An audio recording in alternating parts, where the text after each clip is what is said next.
Today, first I would like to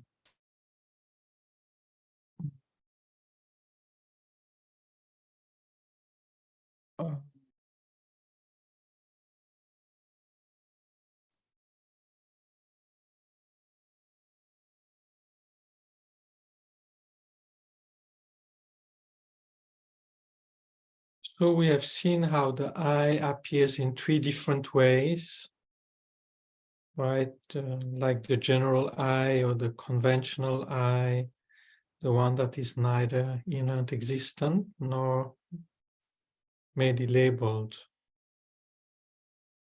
Then we have how the I appears as inherently existent and how he appears as merely labeled. So now many of you actually do daily sadhanas, right? You recite some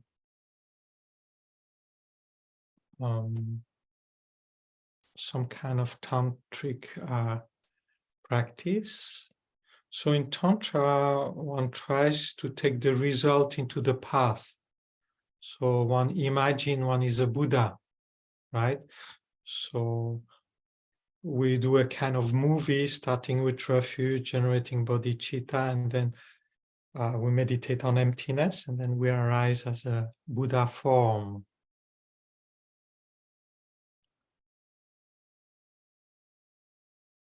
So the whole movie that we do can be done by the general I, by the inherently existent I, and by the merely label I.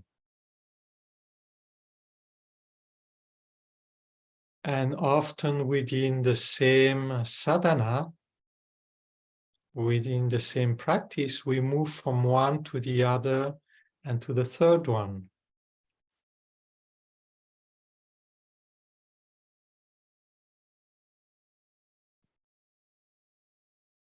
So we're supposed to, the whole practice is supposed to be done only by the merely label I.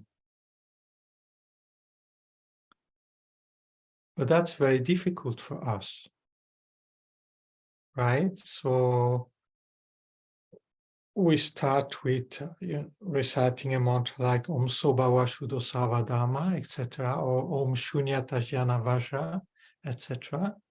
So we meditate on emptiness, right? So we meditate on emptiness of the body, the mind, and the I. And within that space of emptiness, we try to see that space in the nature of bliss. So we have this awareness of bliss and emptiness. And I is merely imputed on that awareness of bliss and emptiness.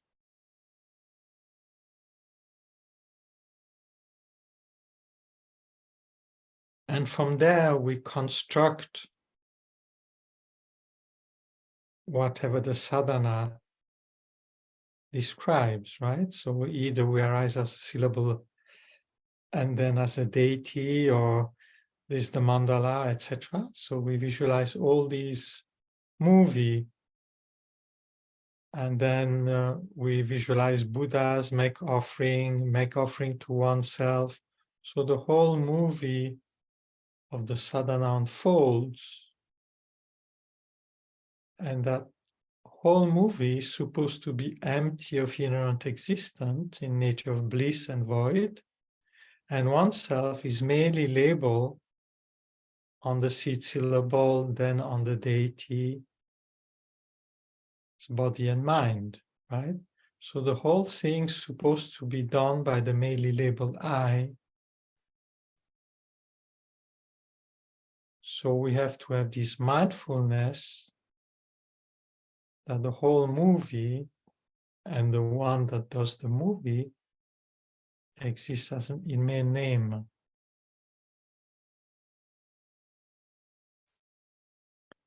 But however, most of us either we don't start like that because we don't have time, we just make the movie, and then it's like the general I makes the movie, right? So is the sense of I that is neither inherently existent nor the merely label one. We just make the movie. So we have this vague sense of I making the movie of the sadhana. And then sometime, I'm short in time, or what I'm going to do for lunch after the sadhana, etc. So suddenly the inherently existent I comes in the middle of there, right? It's not even the general I, it's the inherent I that comes, right?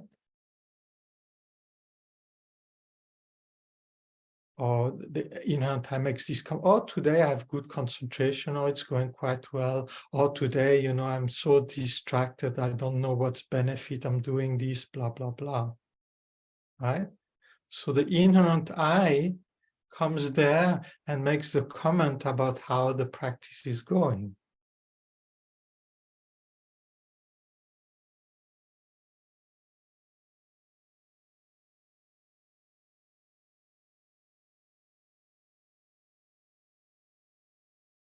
So this is very important to check. You see, if you make the sadhana, so the movie of the sadhana, yourself arising as the seed syllable, as the deity, so this creates the cause of the body of the deity, right? Your future Buddha's body. But what creates the cause of your future Buddha's mind is the awareness of emptiness, of merely label. So if we make the sadhana without that awareness, or very seldom, let's say the sadhana lasts half hour, and your emptiness, you focus on emptiness and merely label dependent, right? Only 1 minute.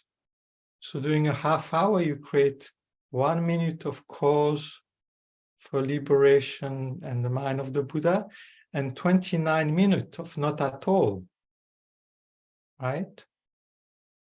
So during this 29 minutes, you might create the cause of the Buddha's body, or even not that much, you might only create the cause of being born in a God realm with a light energy body. So one thing, I make all this sadhana, I make all this practice, but then when you check what cause you actually create, you see, if you don't mix with emptiness, it doesn't create the cause of liberation, let alone enlightenment. So then, you see, our practice becomes a mere wish, a mere aspiration, but we are not actually using the tool to get the result yet.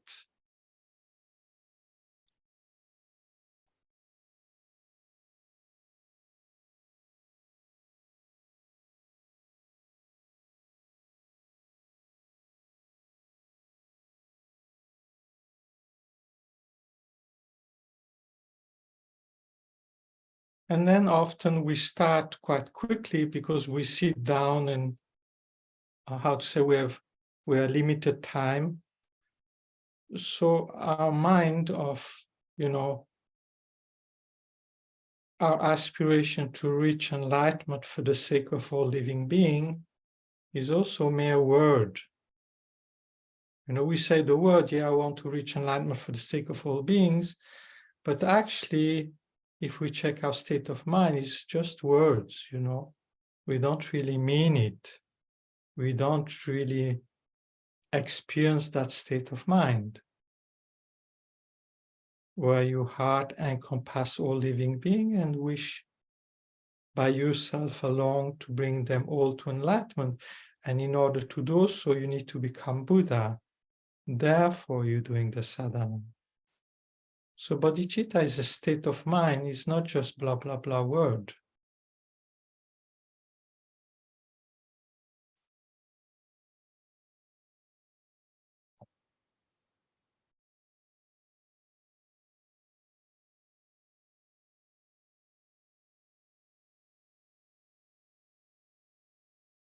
So these two things are very important, the mind of bodhicitta, so to spend some time to actually induce that state of mind, that you truly care for all living beings and you wish to bring them all to enlightenment. Of course, not today, not tomorrow,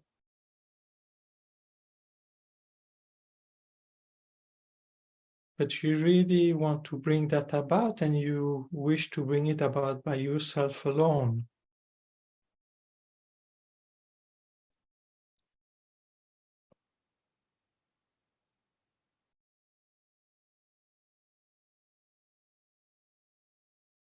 So based on bodhicitta, then whatever we do is multiplied by the number of living beings. So then if you recite just one mantra with bodhicitta, it's like reciting billions and billions of mantra. Where if you recite 100,000 mantra without bodhicitta, the merit is very little. So it's more important to spend time generating bodhicitta than reciting the mantra. Because once you have the mind of bodhicitta, you recite only a few mantras and the benefits are huge. Whereas if you rush to recite mantras without inducing bodhicitta, then the benefit is very limited.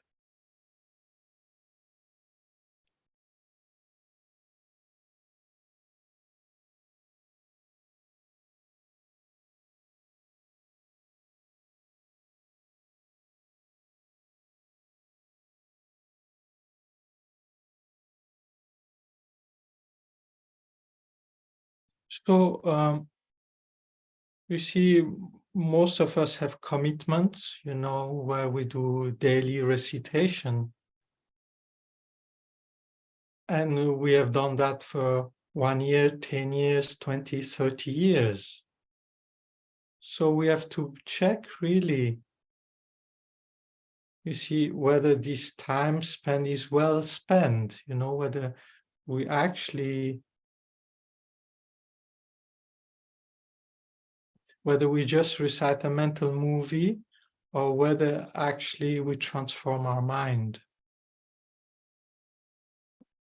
So do we use the tools appropriately, or we just do it out of faith, out of devotion?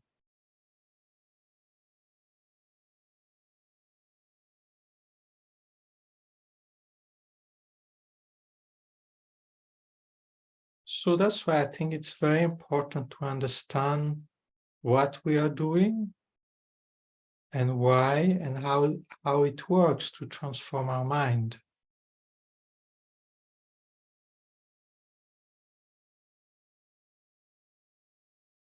So, so far in this text, Pansun Losong Choki Gyaltsen explains dependent rising as an antidote to inherent existence.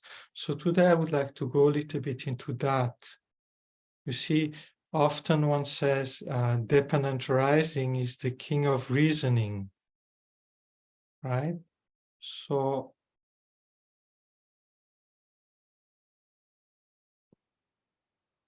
now dependent rising, many people understand dependent rising as dependent on cause and conditions, or dependent on parts. So these are quite easy to understand, and one doesn't need to be even Buddhist to understand that, right? Even a gardener knows that I'm planting seeds, putting water, sun, and fertilizer, and a result comes, right? So I think our modern mind, scientific mind, knows that everything arises due to cause and condition and parts. And the lower philosophical school, they use that even as a reason to say that, oh, because things depend on cause and condition, they must exist inherently, they must exist from their own side.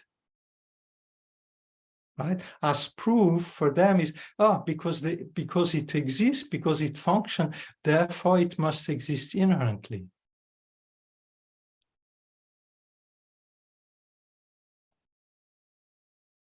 So to think that cause and effect and dependent on part is the view of the Prasangika, that's not at all that.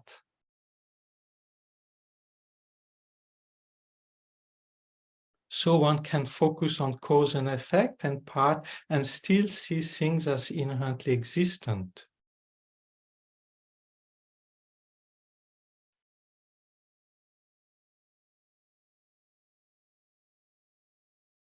So the trick, the special thing of the Prasangika is it depends on the mind. It's the mind that imputes.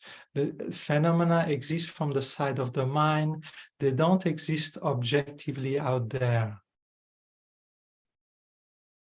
So it's the mind that creates things by merely imputing them, by designating them.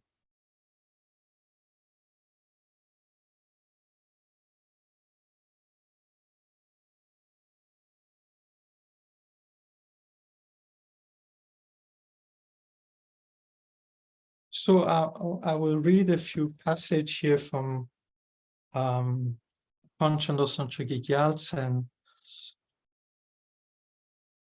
And then I will elaborate those points.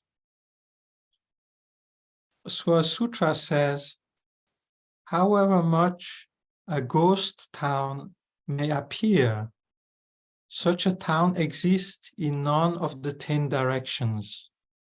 In other words, such a town is just a name. Likewise, the Sugata sees this world.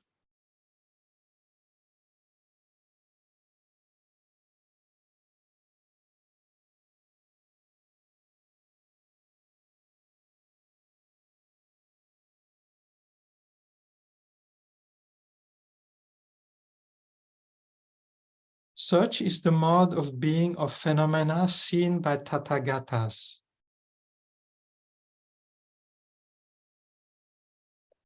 Thus, were we not deluded, all phenomena would appear to us as merely nominal, with merely imputed existence.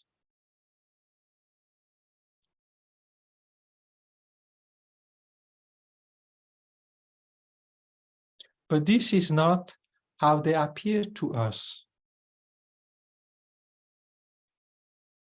Instead, possessed by the demon of ignorance, we perceive the mode of beings of phenomena in a distorted way and cling to it. Through this, we create karma, and by the power of that karma, we wander in samsara and experience all manner of sufferings.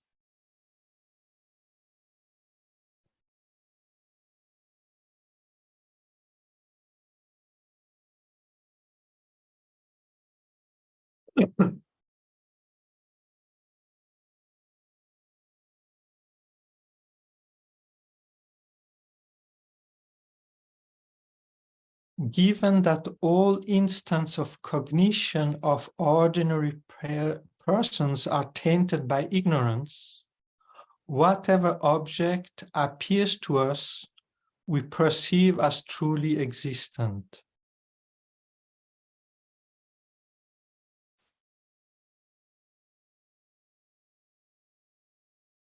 In view of this point, it is on the basis of asserting persons and phenomena as nominal existence that one comes to ascertain the exact manner in which the innate I-grasping grasp an I. For it is through such realization that one will be able to ascertain all aspects of the manner in which the subtle object of negation is grasped.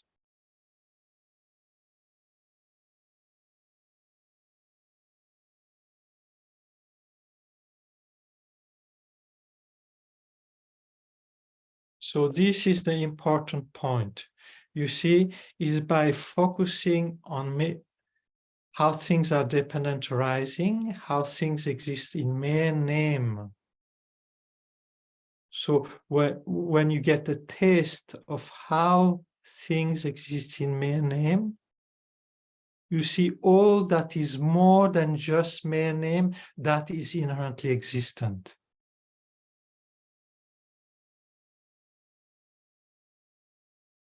So when you see that the I is merely imputed on the collection of body and mind that constantly change, that's how it exists, is mere name. Whatever is more than that, me, René, the thinker, the doer, that appear to exist inside the body mind, that's the object of negation. That's the inherent existent I.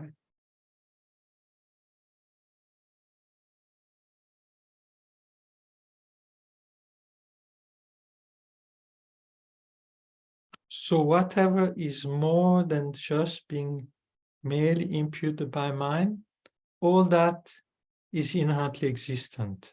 All that doesn't exist at all. All that is a hallucination.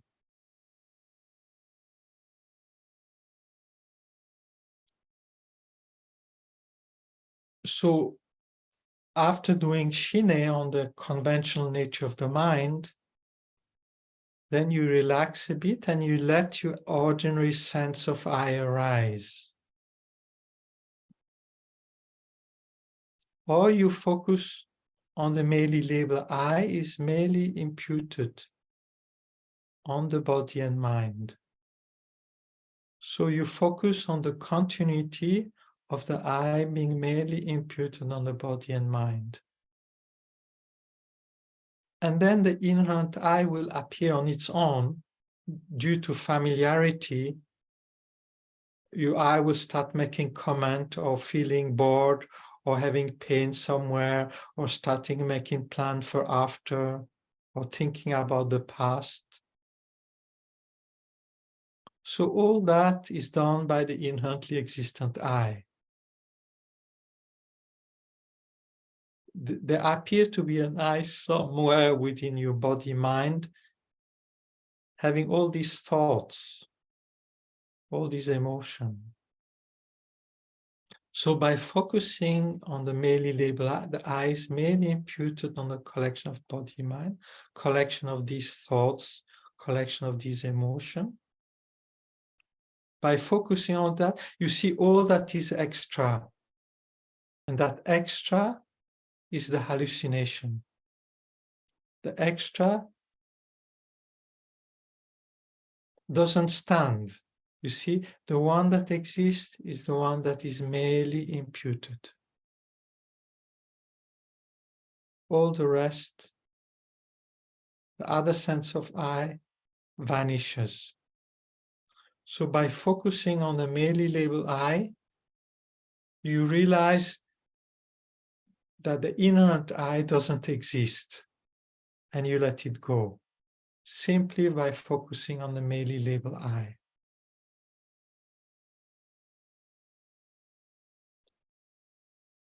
So this is the method that uses dependent arising to realize the emptiness of the inherent I. So merely by focusing on how the I is merely imputed on body-mind.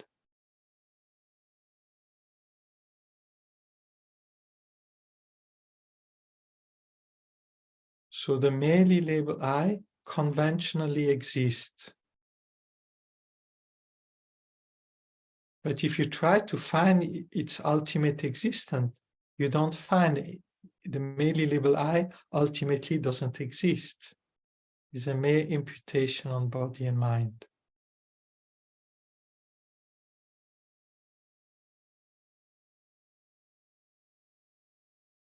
And then the sense of I that is more than that that one is a hallucination. You let it go.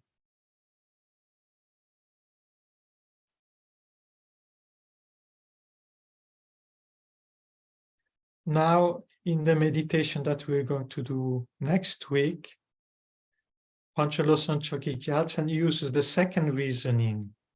So then, what is more than just the I that is merely imputed, that sense of I, the inherent I, then he applies the 4-point analysis on that one.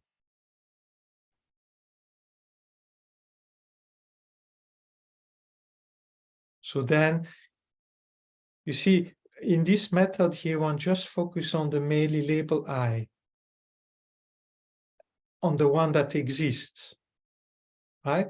And as a side effect, one realizes that the other sense of I, that is more than that, that is non-existent, is an hallucination. So merely focusing on the merely labeled I, one realizes that the other sense of I doesn't exist. Now, for those which cannot get that, they still attach them to the inert existent I, then one switches the awareness from the merely labeled I, one focus on this inert I and say, oh, you, where are you? Then one looks for it in the body, the mind, outside, or the 4 element, the 5 element. There's different way of looking at it that are described. But the fact is that then one focuses on this inner I and say, look, if you exist, you have to be found somewhere. And then one looks in body, mind, and outside and doesn't find, and realize that this inner I doesn't exist.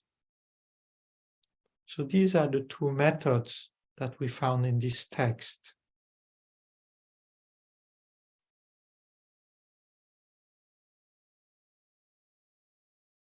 But by focusing on the merely labeled I, that can be enough to realize that what is more than that doesn't exist.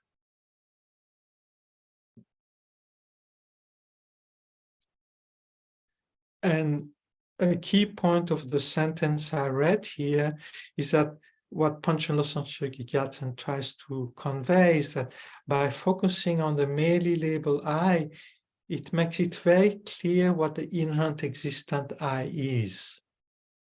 So whatever is more than just being merely labeled by the mind, that's the object of negation.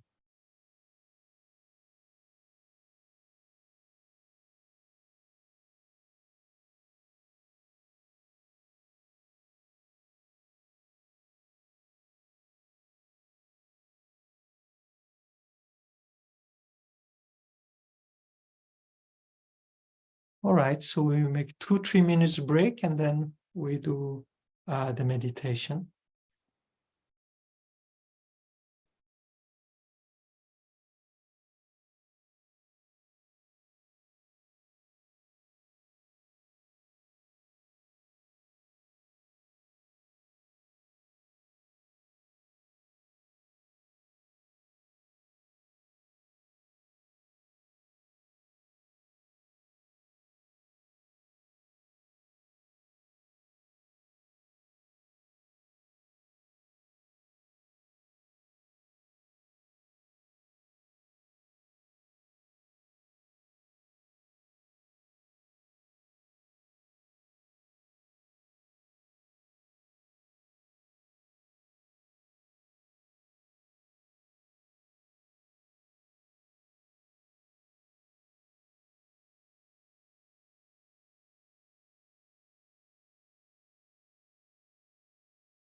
So we take the Lama Tsongkhapa Guru Yoga.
So oneself, surrounded by all living beings.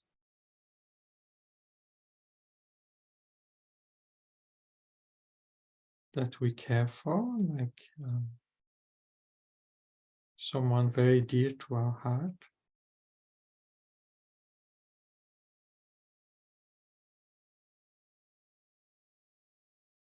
So in the space in front, we visualize, imagine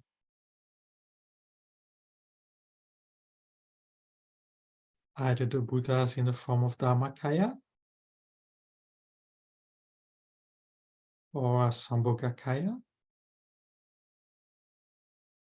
or as Nirmanakaya in the form of His Holiness Dalai Lama, Lama Yeshe, Lama Zopa Rinpoche, Kirti Senchab Rinpoche, or whoever for us was the embodiment of enlightenment.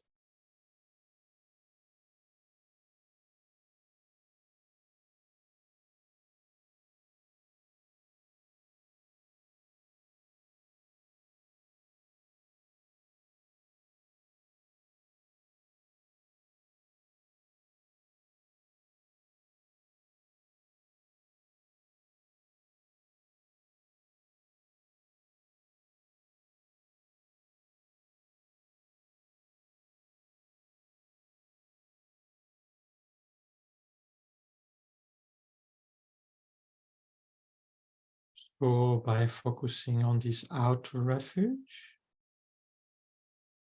by remembering their qualities and their kindness, somehow our heart is touched. Our heart becomes soft and gentle.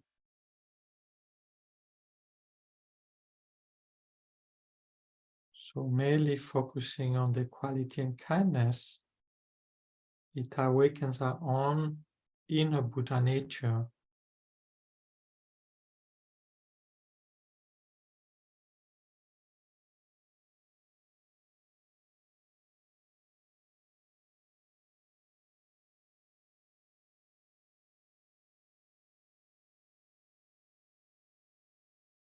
And then the I that takes refuge is merely imputed on this body-mind.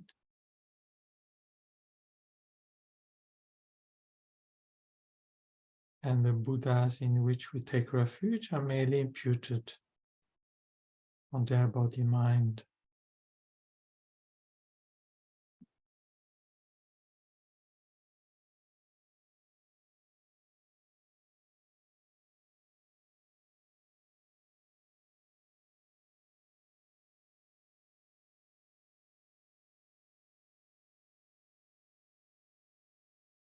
So dream I takes refuge in dream Buddha.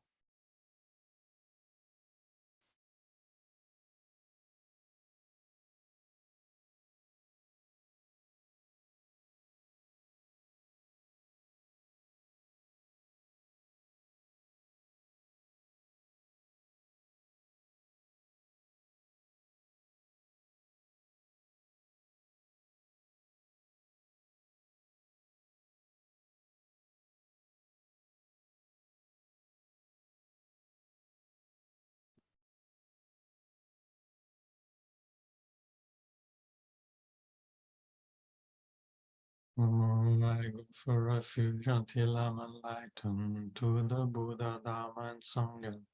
By my virtuous actions of giving and so on, may I become a Buddha to benefit all beings. I go for refuge until I'm enlightened to the Buddha, Dharma, and Sangha. By my virtuous actions of giving and so on, may I become a Buddha to benefit all beings. I go for refuge until I'm enlightened to the Buddha, Dharma, and Sangha. By my virtuous actions of giving and so on, may I become a Buddha to benefit all beings.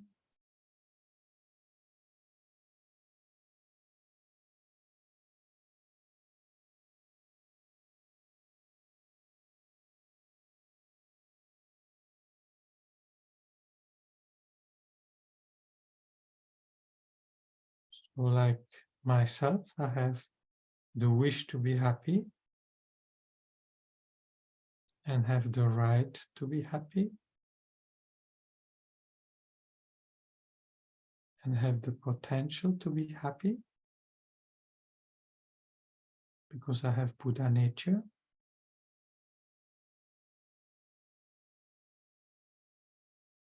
So it is for each and every other living being. Whoever has mind has Buddha potential, has Buddha nature.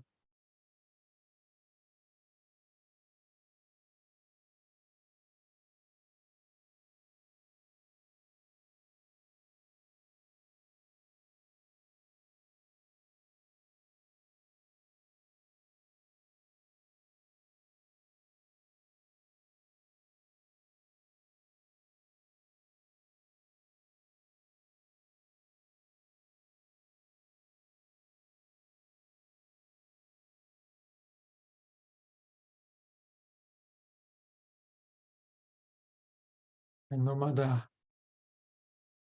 how much I work for my happiness, even if I attain it, I'm just one being.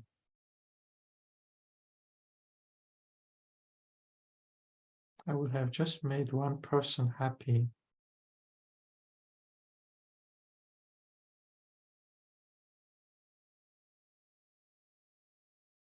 Whereas if I think of care, love, work for others,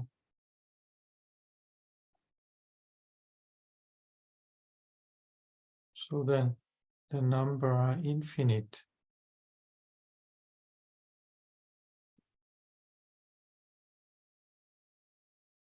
So even if I work just for 2-3 people, it is already more than just for myself.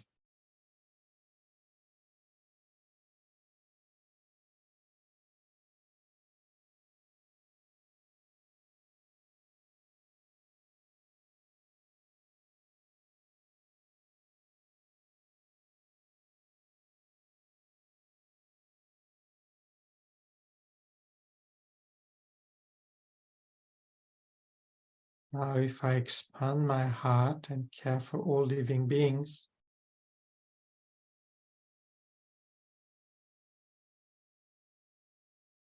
that state of mind is what leads to bodhicitta.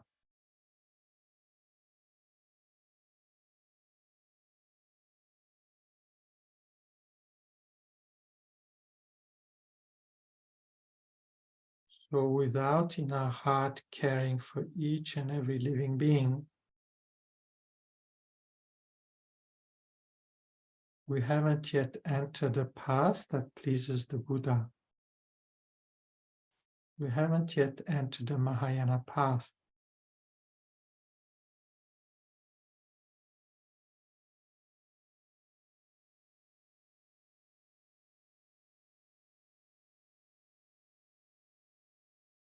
So it is only by opening our heart to all living beings and aspiring to bring them all to the highest state of happiness.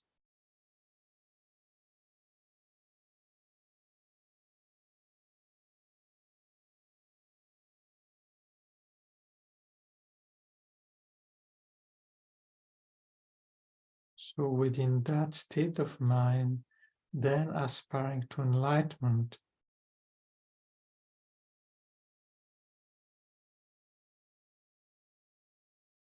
so that state of mind is bodhicitta.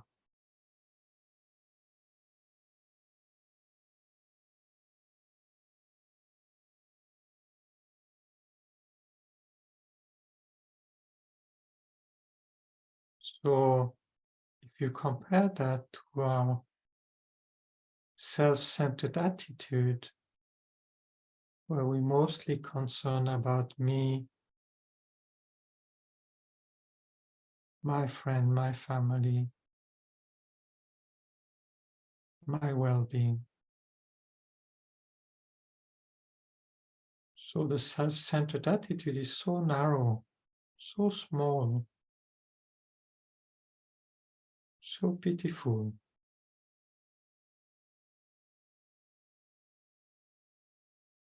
And no matter how much effort we make to make ourselves happy, we're still dissatisfied. It could always be more or better.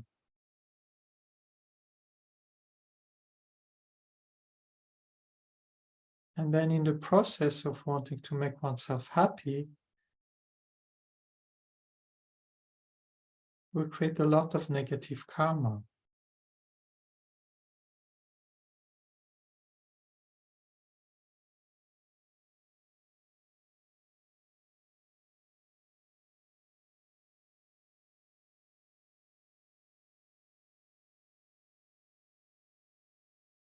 Because we're motivated by attachment and aversion.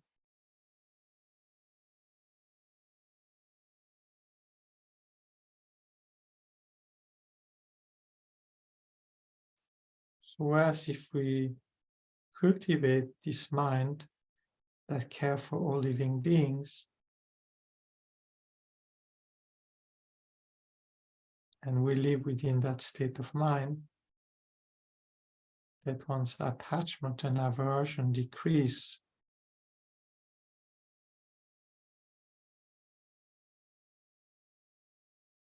And one's virtuous state of mind of love, compassion,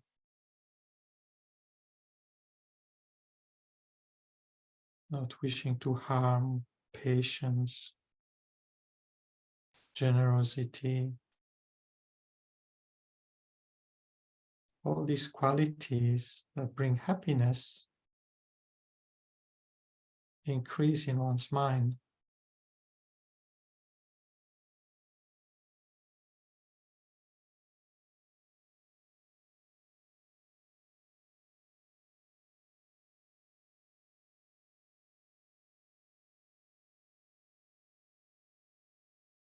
So by seeing the drawback of self-centeredness and the benefit of caring for all living beings, one tries to cultivate that state of mind as often as possible till it becomes a second nature. The day we generate that mind spontaneously, effortlessly, we will become a bodhisattva.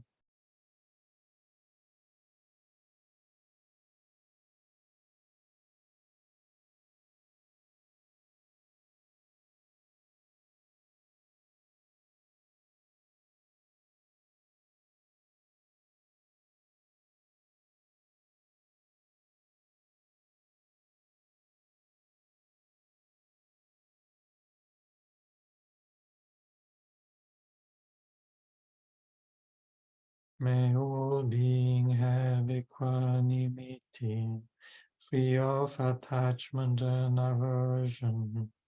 May all beings have happiness and the causes of happiness. May all beings be free of suffering and the causes of suffering. May all beings find good rebirth and the bliss of liberation.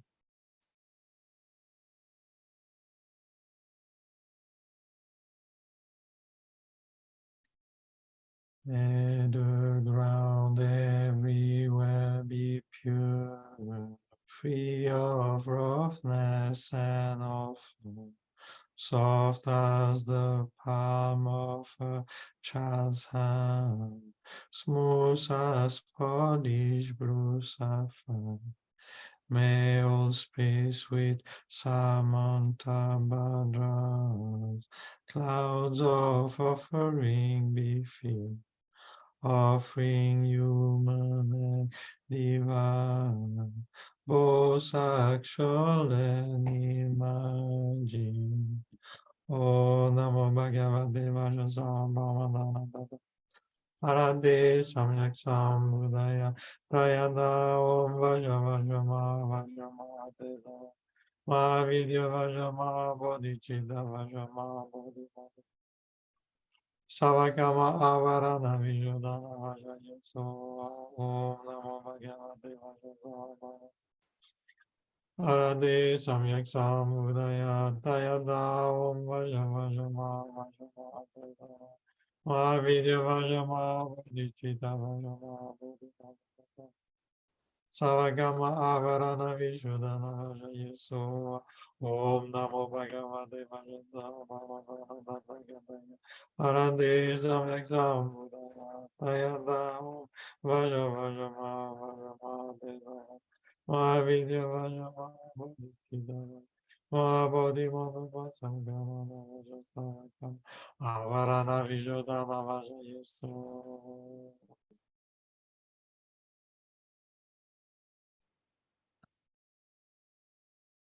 You who emanate on snow white cloud from the heart of Buddha Maitreya, Savior of 100 Devas joyful, Losandra all-knowing King of Dharma, with you to heart disciple, I beseech you, please come before me.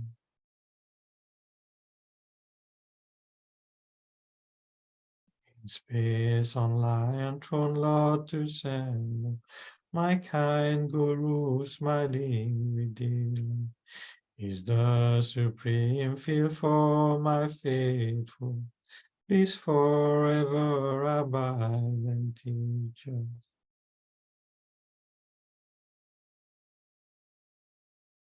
Your holy man knows all phenomena.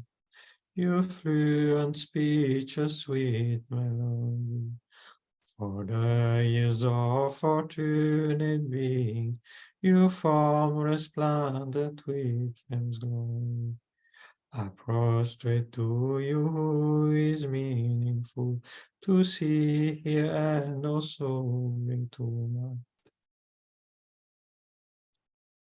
Pure water and well-arranged flowers, fragrant incense like perfume and wine. Clouds of offering, real and imagined, I offer you supreme and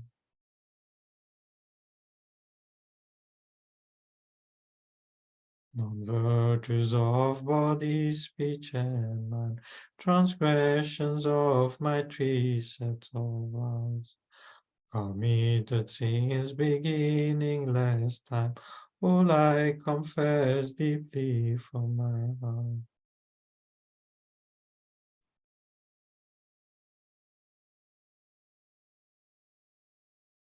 In these times of degeneration, you made your life highly meaningful. Renounce all the yet worldly concern, strive for knowledge and realization. In your extensive accomplishments, I rejoice deeply within my heart.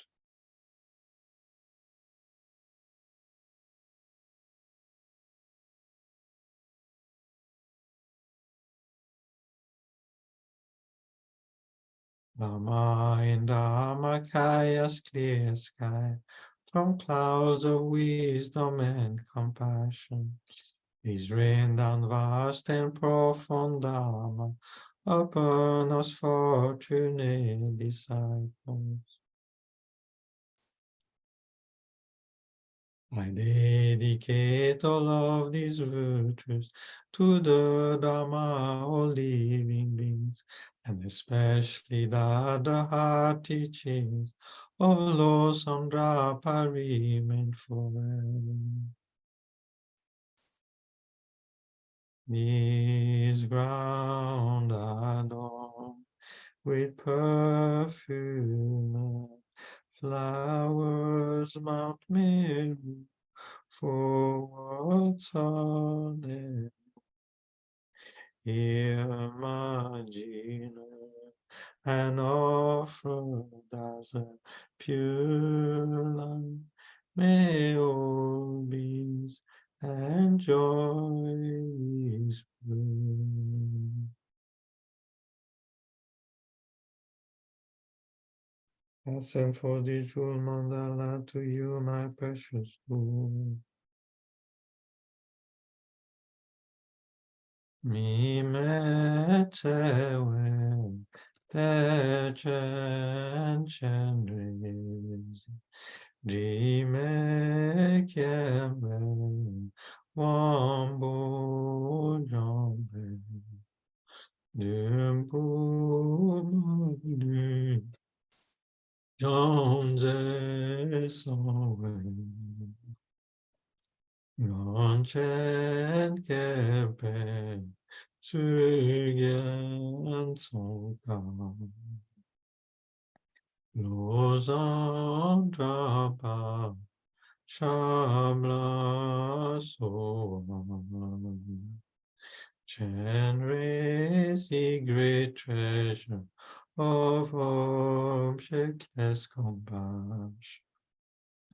Manju Shilo of stainless wing, Vajapani destroy of Marazma,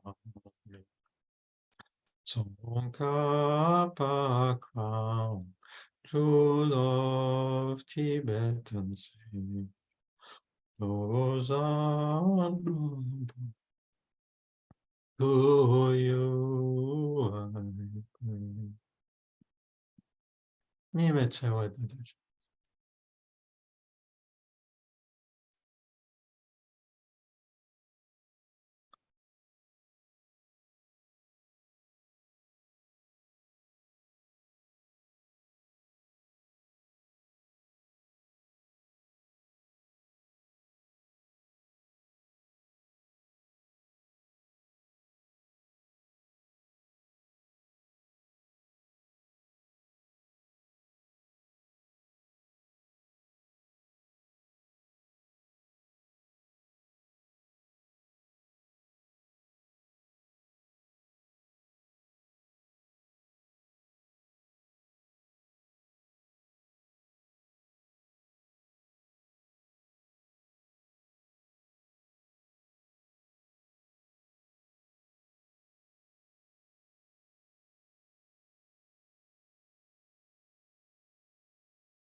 Magnificent and precious Root Guru, come to the lotus and moon above my head.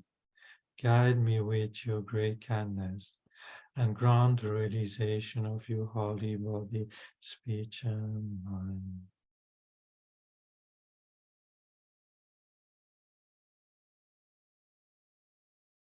So your Root Guru, inseparable from Lama Tsongkhapa, sits above your head. And you imagine your central channel is aligned with his. And at his head chakra is a white Om, at his throat a red A, and his heart blue Om.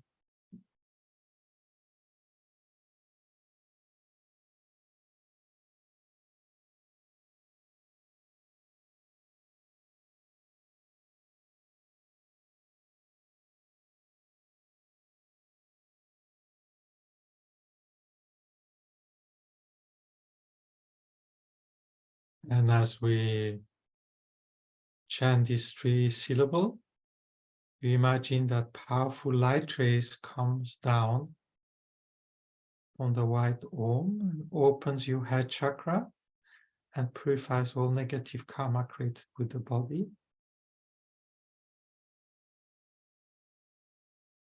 And then when we chant the A, we imagine red light comes down from his throat and enters your throat. Open your throat chakras and purify all negative karma created with the speech.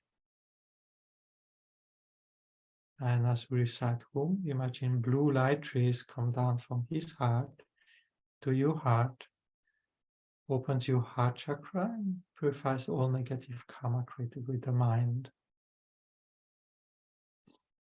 And as we chant all 3 together, imagine these 3 beams of light come simultaneously down and purify the subtle imprints left over.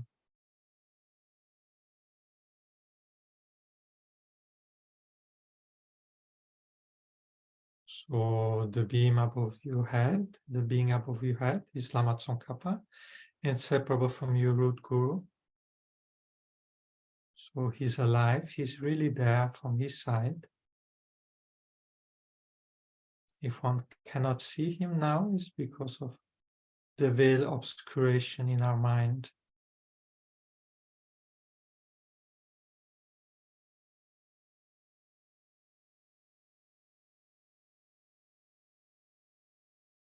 Because the omniscient mind pervades all phenomena. So the omniscient mind of our guru is also in the space above our head. And wherever the omniscient mind is, there is also subtle light, subtle wind energy, subtle matter.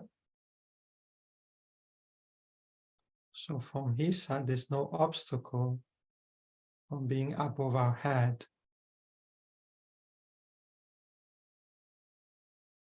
And because he's bound by love and compassion for us, whenever we think of him, he's really there.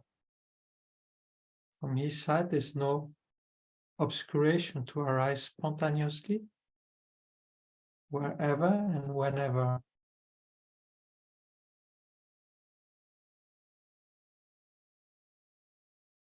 So we have to have this faith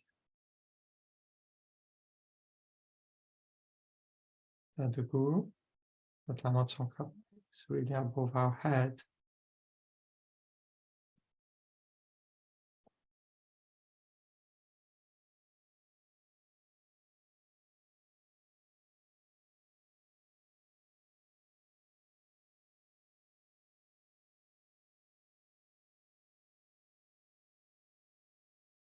So we take a deep breath.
Magnificent and precious Root Guru, please rest on the lotus and moon at my heart.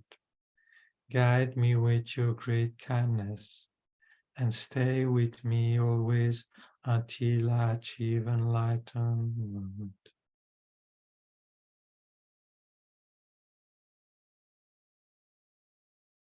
So then Guru Lama Tsongkhapa becomes smaller and smaller to a size that is comfortable with for you. And then you imagine that he enters the top of your head and very gently comes down the center channel. And with each millimeter that he moves, it produces bliss, pleasurable sensation.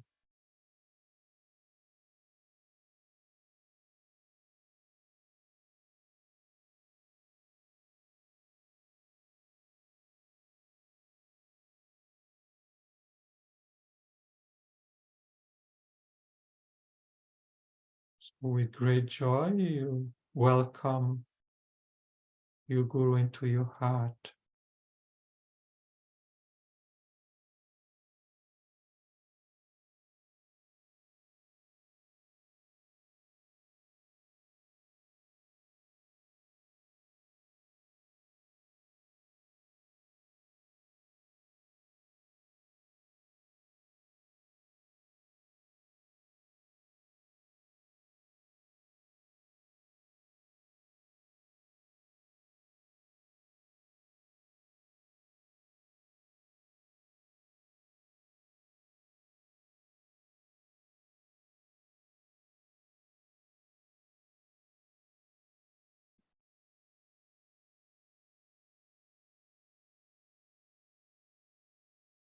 And then your Guru becomes smaller and smaller.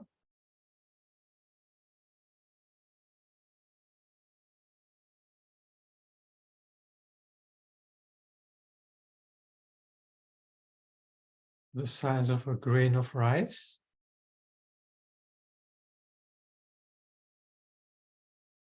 And then even smaller, smaller, till he vanishes into your most subtle mind of clear light. And there you focus on that space of pure awareness.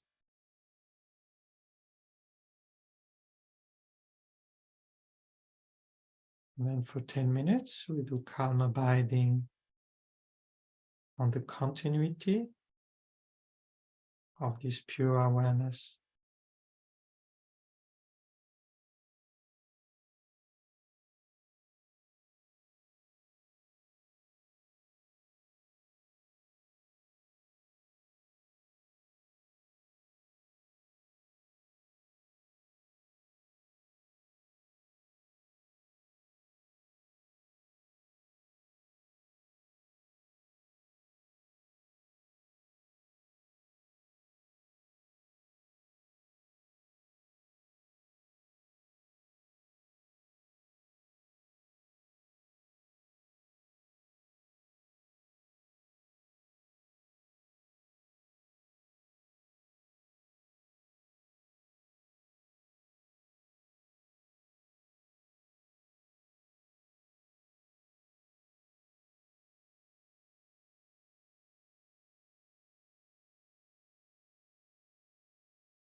Now, while you continue to meditate like this,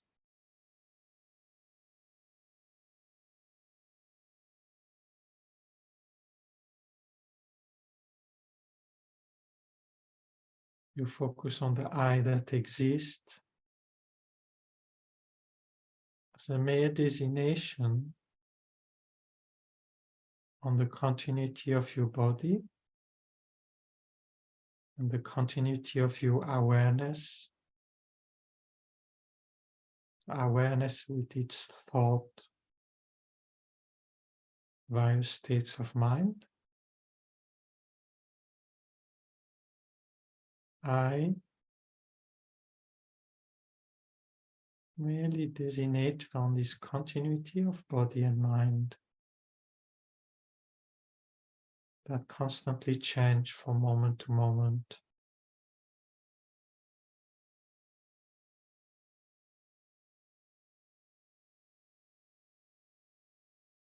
And whatever is more than that, a thinker, a doer, a feeler, that appear to exist from his own side,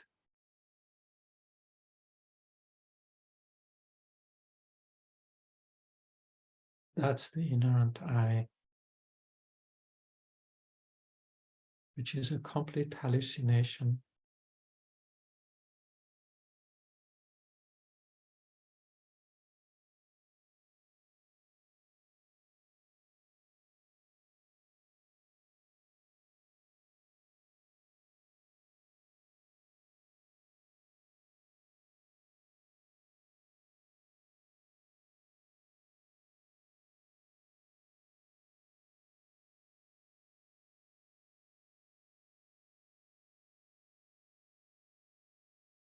So it is in the nature of the mind to have thought, to have emotion.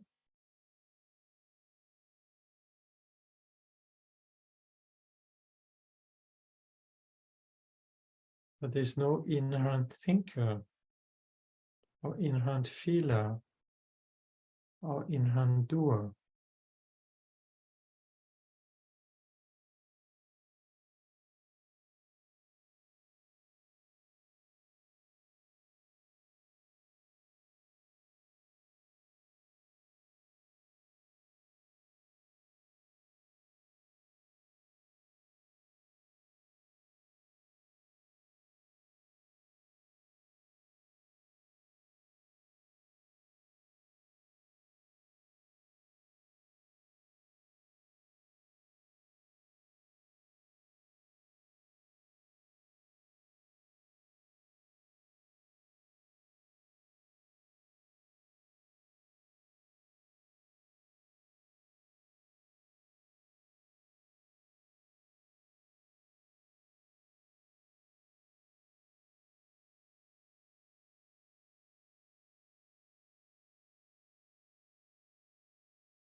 As the I exists in mere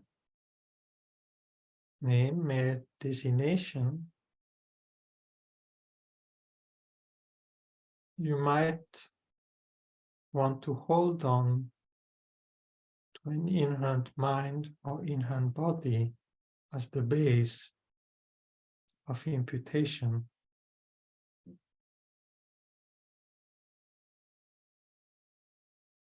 But the mind itself is merely imputed on a stream of moments. There's no mind there.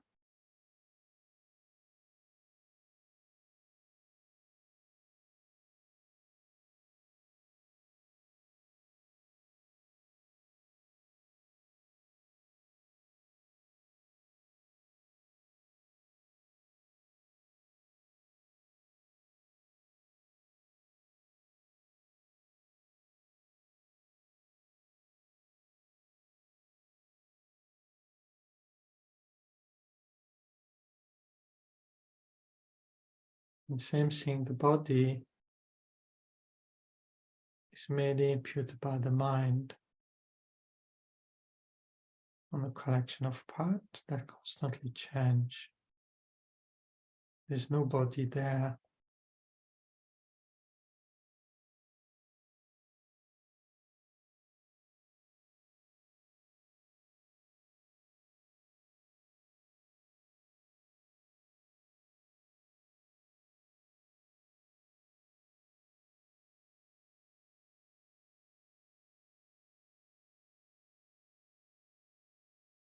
Body is a mental construct.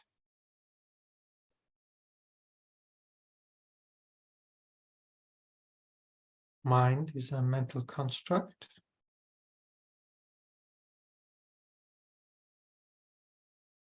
And I is a mental construct.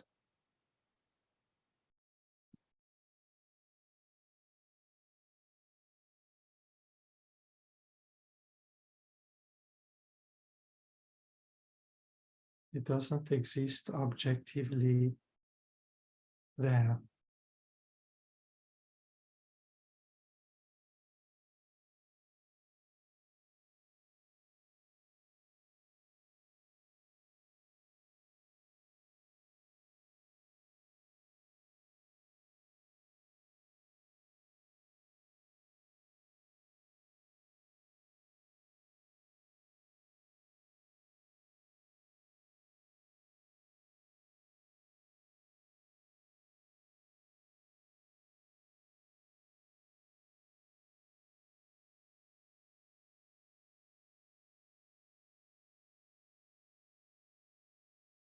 But innately, out of habit,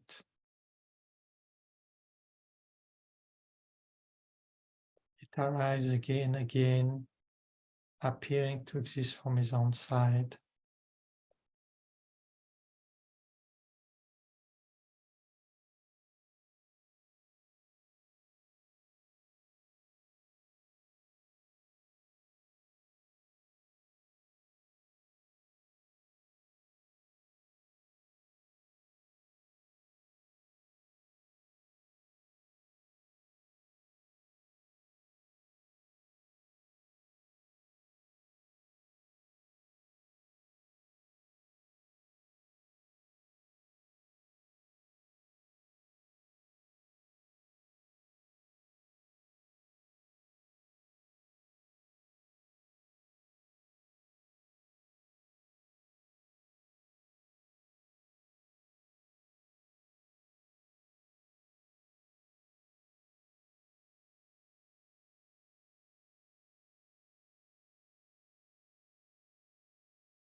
So because the I exists in mere name, mere designation,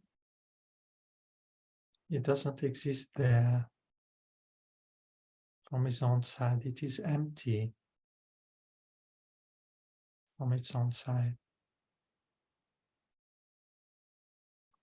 Because the body is merely imputed, mere name on a collection of parts that themselves are merely labeled ad infinitum. Body exists in mere name, there's no body there from his own side.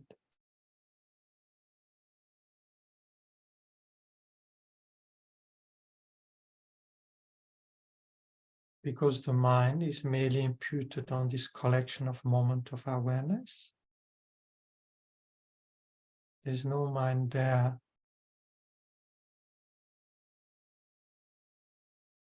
And when you don't find the body, don't find the mind, don't find the I, you absorb yourself into that space of non-finding of anything existing from his own side.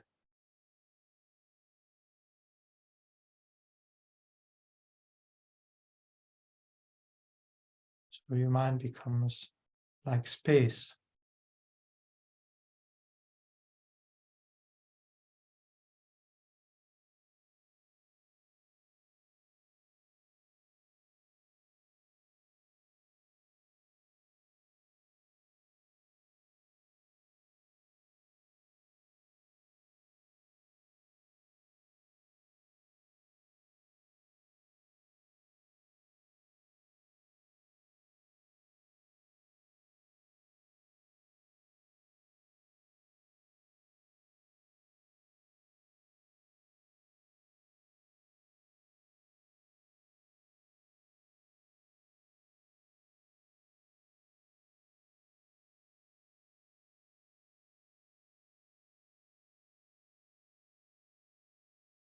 And within that space, whatever due to familiarity wants to appear as inherently existent, as existing from his own side,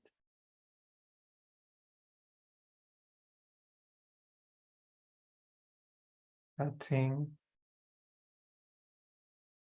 you see as non-inherent existent, as not existing from his own side.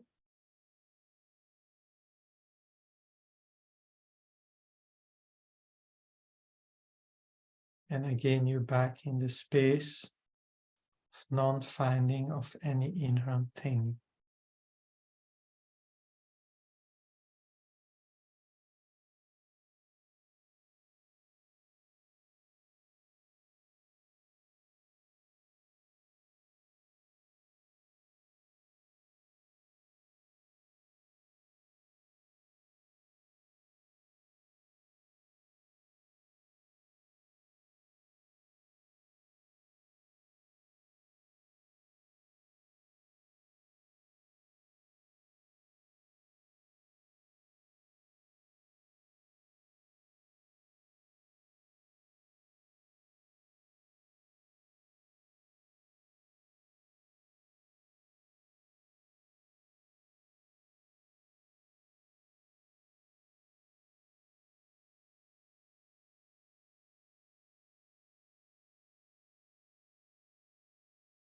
All right.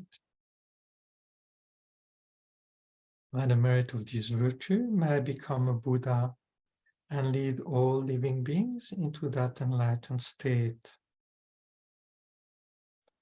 May the precious Bodhicitta, not yet born, arise and grow. And may that born not decline, but increase more and more. In a snowy mountain paradise, you are the source of all happiness and good. Powerful Tenzin Gyatso, Chenrezig, please remain until samsara ends. Savior of the snowlands teaching and being, you clarify the path that unifies emptiness and compassion. Lotus holder Tenzin Gyatso, may all your wishes be spontaneously fulfilled. Fearless teacher and assembly of the children of the victorious one, Shravakya, Pratika Buddha, victorious Losang, father and son, along with the lineage masters, all the object of refuge of infinite lands. Please bestow the virtue and goodness of accomplishing this prayer here and now. holding and spreading the Muni's precious and complete teaching. Through explanation and practice, you wore the armor of patience that is never discouraged. Incomparable Venerable Guru, to you I make request. While striving single-pointedly for the sake of the victorious one's teaching, the sole gateway to which all benefit and happiness emerge. And for other living beings, you suddenly depart to peace. What a great loss. Nevertheless, through the undeceiving truth of the blessing of the ocean of the three jewels and the great wave of bodhicittas of the children of the victorious ones, may the smile of a reincarnation swiftly beam in glory for fortunate disciples.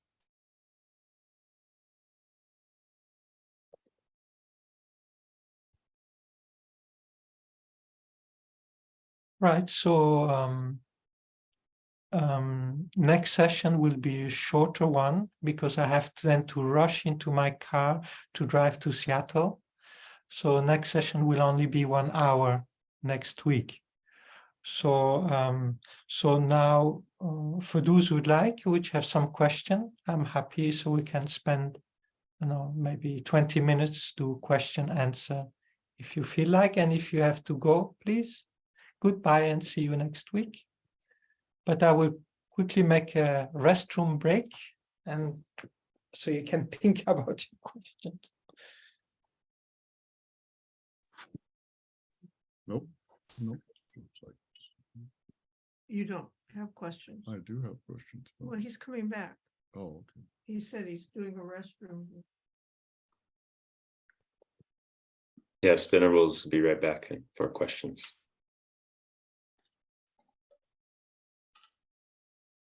And if you want to put a question in the chat, we can also read it from the chat if you don't have a microphone available.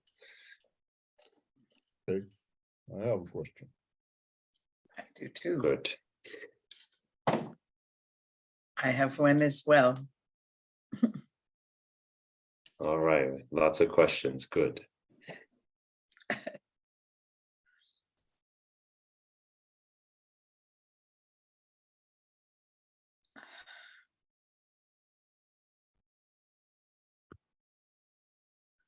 Where?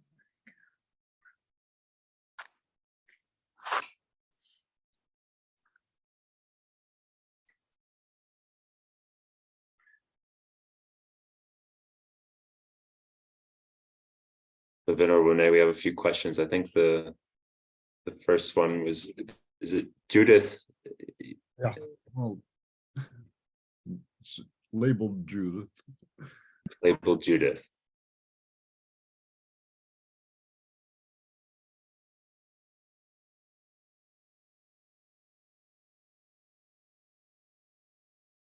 Yeah.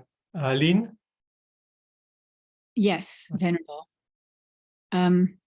Rolling all the way back to what we do every day. It's hard to hear these reminders of what I'm not doing.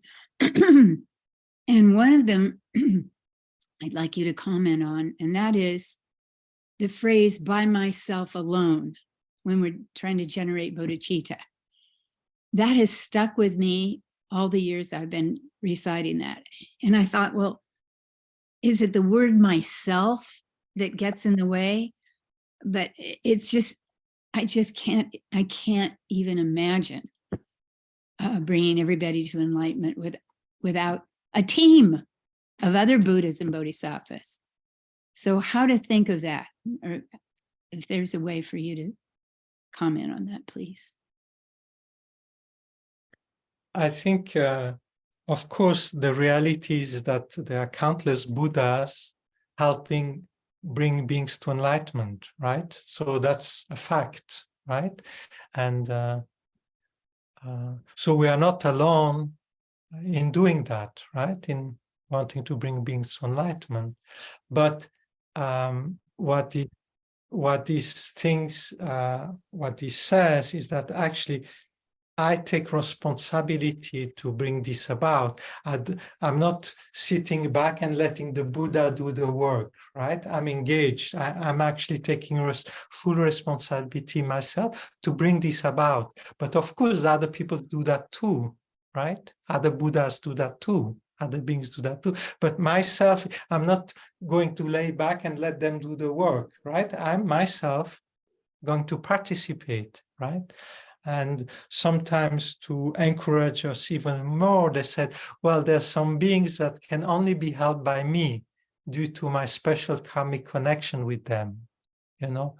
So sometimes one says that to encourage us, you know, to work quickly because of, you know, being close to certain people. So they will listen to us more than, you know, to other Buddhas. Maybe their connection with them are much, you know, further in time, right? So, but these are just psychology. These are means. They are psychological tools. They're not necessarily facts, you know, kind of like that. It's just to encourage us, you know, to really put our heart into it, to bring it about. Okay. Tara? Yeah, hi. Hi. I have a question about bodhicitta as well. But specifically, how do we maintain an attitude of bodhicitta when we're sick or if we're experiencing maybe pain in our bodies, especially if it's chronic? Sometimes it seems a bit too easy to fall into a self-centered attitude, thinking, oh, I want to eliminate the suffering for myself. And yeah, it feels a bit too easy to lose bodhicitta in these moments. Yes, it is difficult. You know, it is difficult. You know, the self-judging mind, the self-pity, you know, comes naturally, right? So I think one thought that helps me, you know, when I have pain or difficulty, I said, look, I cannot do anything about it. No matter what I'm doing, I still have this pain. I still have this sickness, right? So whether I choose to change my attitude towards it, I mean, what I'm saying is that feeling self-pity, being miserable about it doesn't make the pain go away, right? So the pain is there no matter what, the way I look at it. So now if I change my attitude, at least it benefits my mind, right? So I said, you know, by myself being sick or by myself having this pain, may nobody else has to go through that, you know. By myself having this pain, you know, may nobody else have this pain. I take all their pain upon me because no matter what, I have to experience this pain, right? So by my experiencing that, may nobody else has to experience. I take all their problems upon me. I free them by myself experiencing it. I free them from their problem. So like this kind of thought transformation helps your mind to become spacious and, identify with all living beings. And yes, okay, I have this pain and I cannot do anything about it. Yes, I do what I can, you know, with medicine, with exercise, whatever, but it seems to be my karma to experience that, right? So I cannot, so no matter what I do, I have this pain. So let's use it. Right. So if I feel miserable with self-attachment and, you know, aversion, would rather not have the pain and the whole thing. So these are all negative thoughts, right? That creates cause for more suffering. Whereas if I transform my mind and think, oh, you know, by myself experiencing that, may nobody experience that. If you have this pure thought, this pure thought of love and compassion for others, then you create a virtuous state of mind, you know, that is the cause of future happiness. And also, I think often when our mind is so focused on oneself, You know, we feel like I'm the only one that suffers. I'm the only one that has pain. You know, I'm the only one that is sick. And there are million people in the world that go through the same thing or even worse things. And we're not really focusing on them. We just focus on my miserable little self that has pain, right? One's focus becomes so narrow, right? But in the big picture, it's not so much, you know, just one person has pain, you know, and there are millions of other that go through awful things, right? So one can use that, you know, by feeling how it feels to have pain, one can open one's heart and say, well, there are hundreds or millions of others that experience things, you know, and then all beings in samsara experience things, right? So even if they don't have pain right now, because they are samsaric being, they have the karmic imprint, and someday they're going to suffer, right?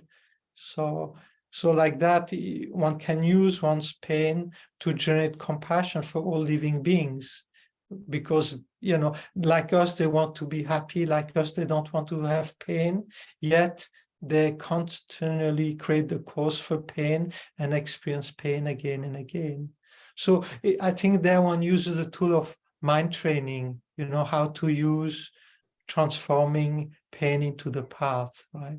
So that's one way. And then the other way is through emptiness, right? So who is this miserable I that has pain?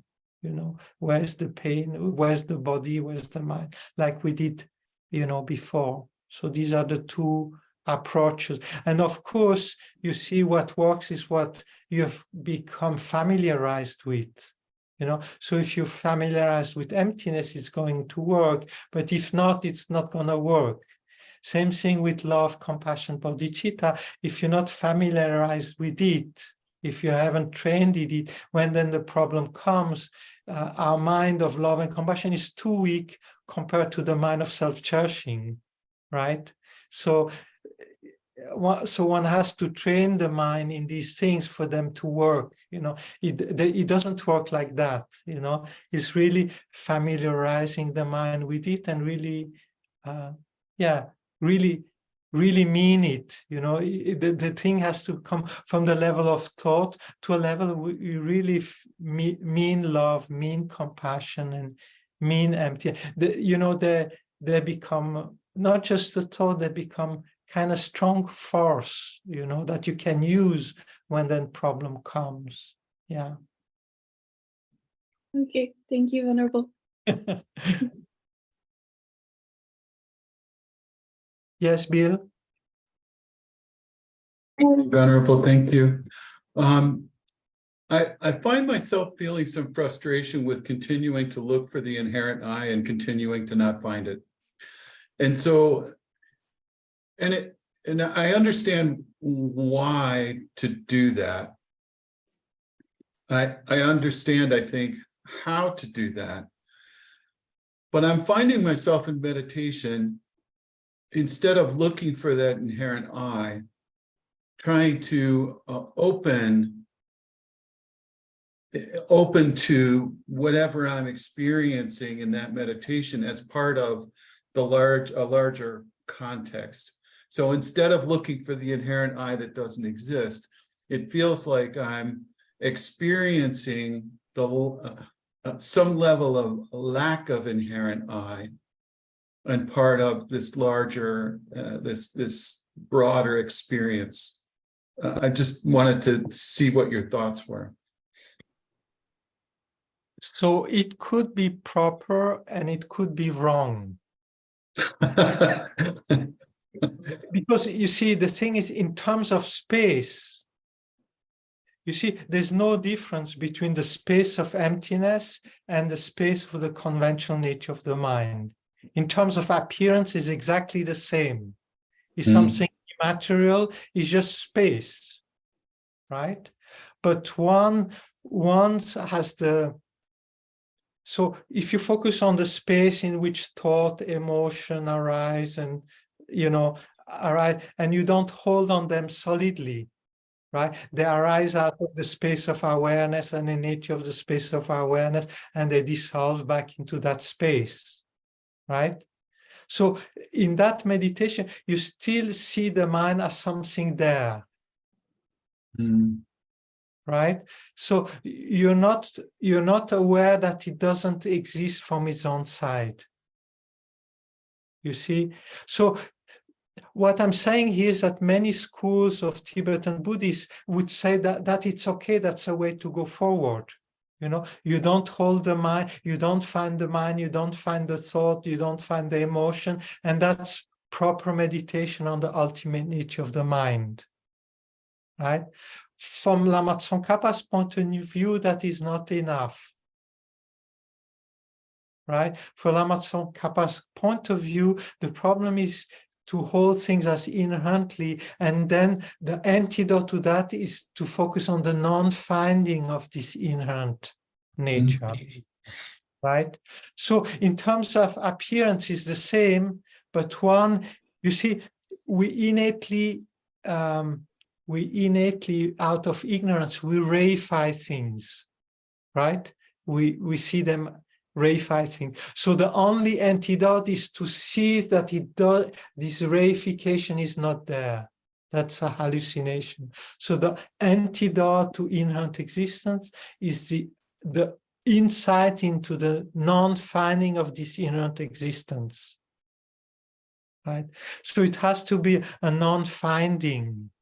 But you see, when you describe, Bill, okay, so you have this inherent I up here, and then you don't, and you know it's not there, and you don't find it, right?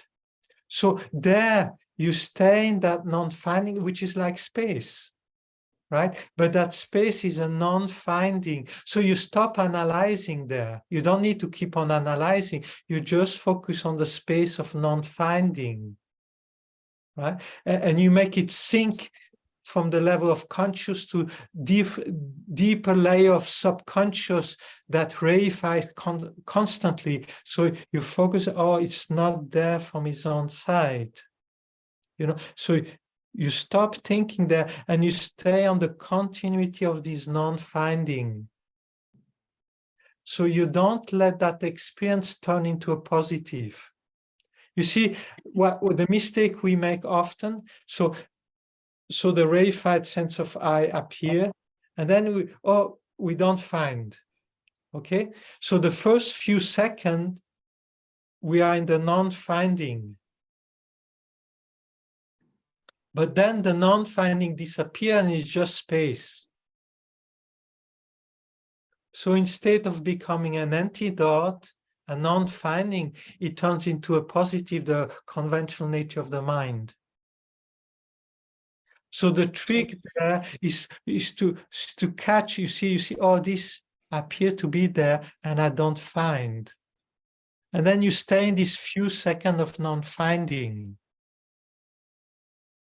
So if you're able to maintain the continuity of non-finding, then that space is emptiness.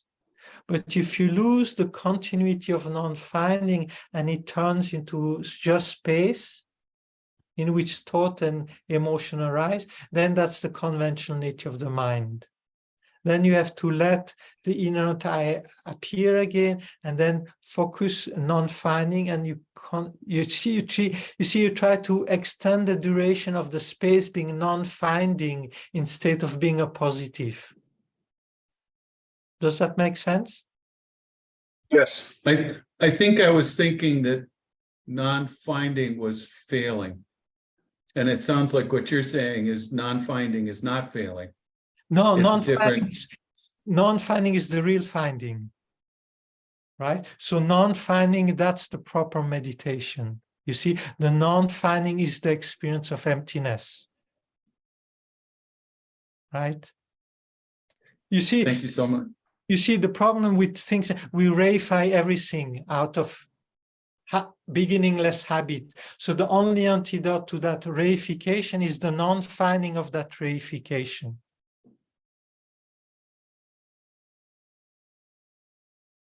So space is not an antidote to the reification.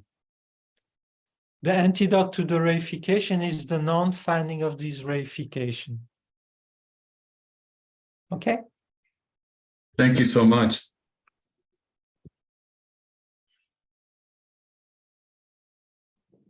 Okay. So I have a question for you. Not only you can ask question, I can ask question too. So when you meditate, can you see the difference between the inherent existent I and the merely labeled I? Do you get some taste what it means by inherent I and merely labeled I? So these are, at the beginnings, they are just words, right? We hear these words, and then we try to experientially try to see, you know, we watch our mind and we try to recognize an inherent I and a merely labeled I. So are you able to do that? Are you able to see these two sense of I? This is very important, because if you're not able to taste that, then the meditation doesn't really work.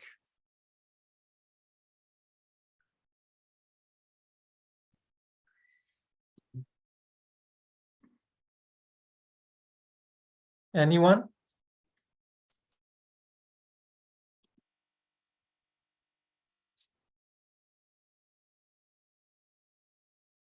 I can feel the difference, Venerable René, and thank you again for another one of your beautiful teachings.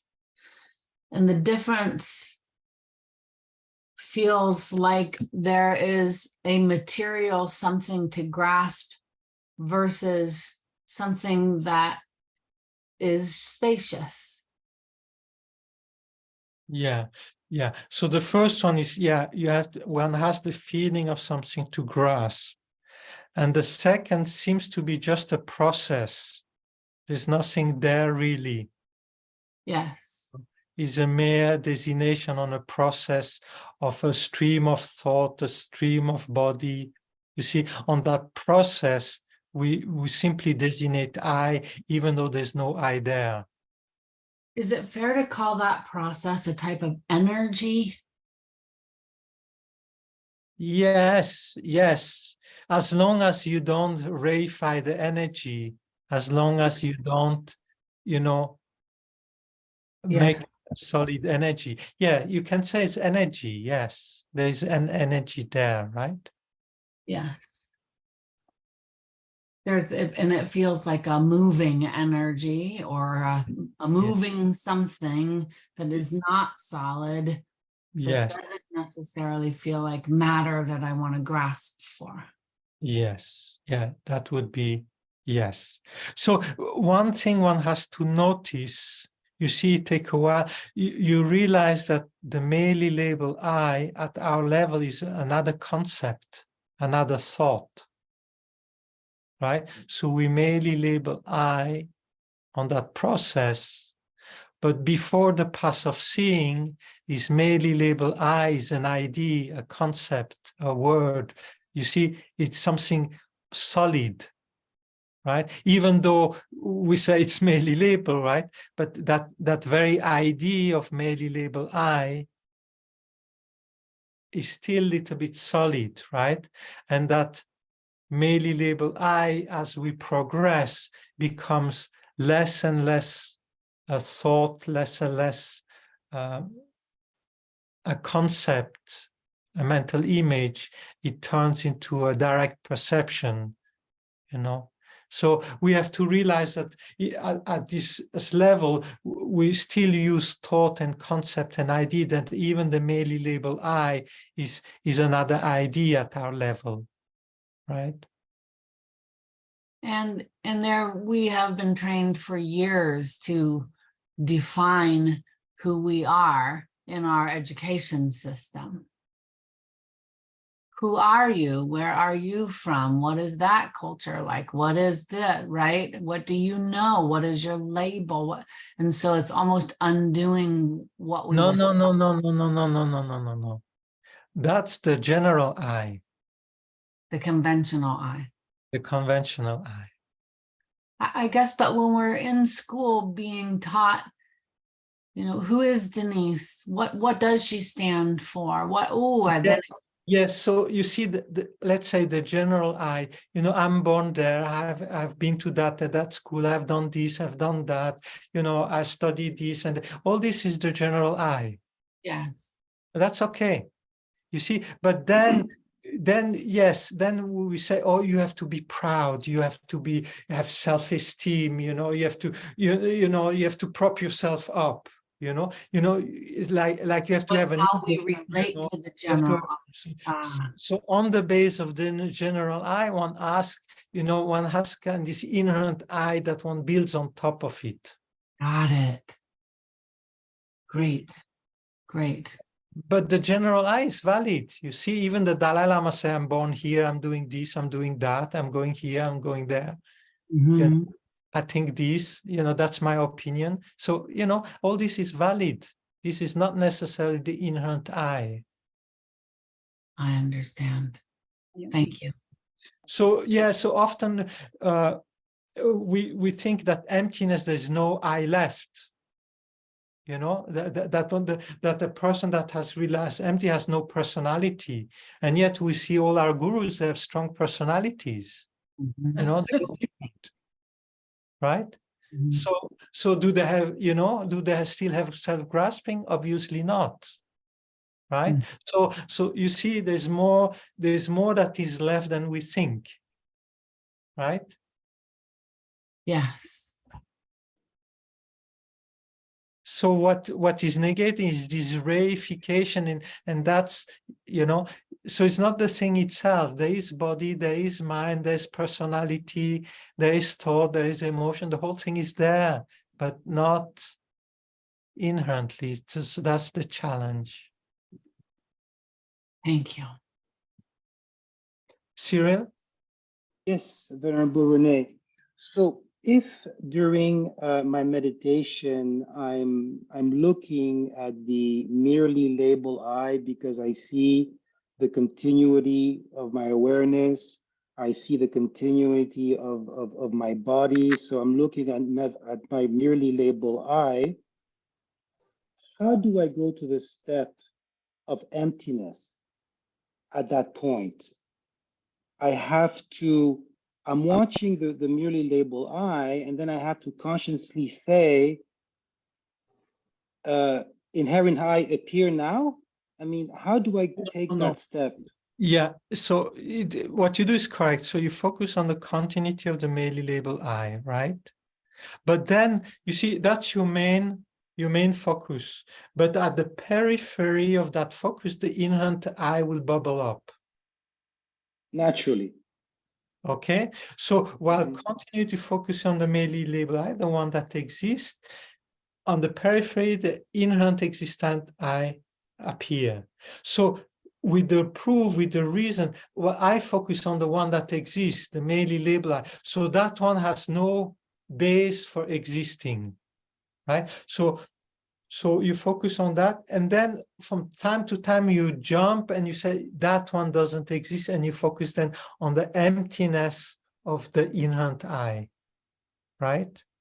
So one switches from one to the other, right? So one focus on the one that exists, the merely label I, and that's a proof that the other one doesn't exist. One use that as a reasoning. You see, or this one exists, so therefore the other one that exists appear to exist from his own side cannot exist, right? So then one switches from one to the other, right? So sometimes one focuses on the conventional I, and it implies that the inherent doesn't exist.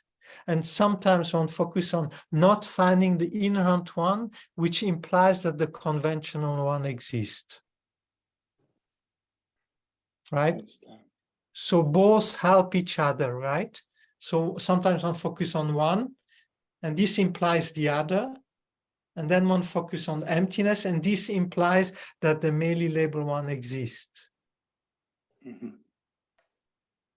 Does that make sense? Yes, but if I'm focusing on the merely label I, and I don't see the inherent I on the periphery, but you're saying it will not, by habit, it will pop up at one point. Oh yes, for sure. You don't have to wait very long. unless you have strong concentration, right? Unless you have strong concentration and you can stay on the continuity of the merely labeled I. You see, unless you have that meditative absorption that can do that, it will pop up, you know? It will pop up. I understand. Thank you. You're welcome. Anyway, if it doesn't pop out, let me know.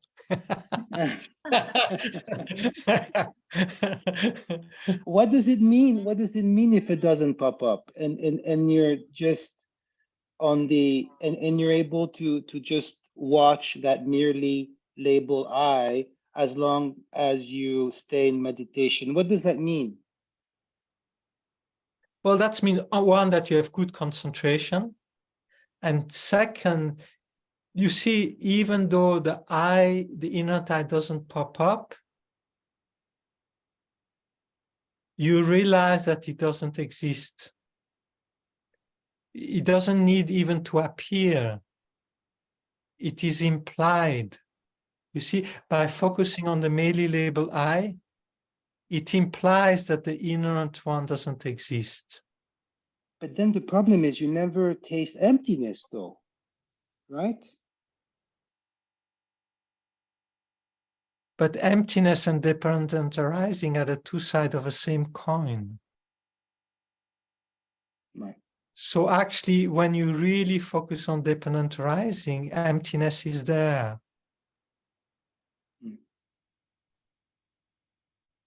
How to say, the goal is not to realize emptiness.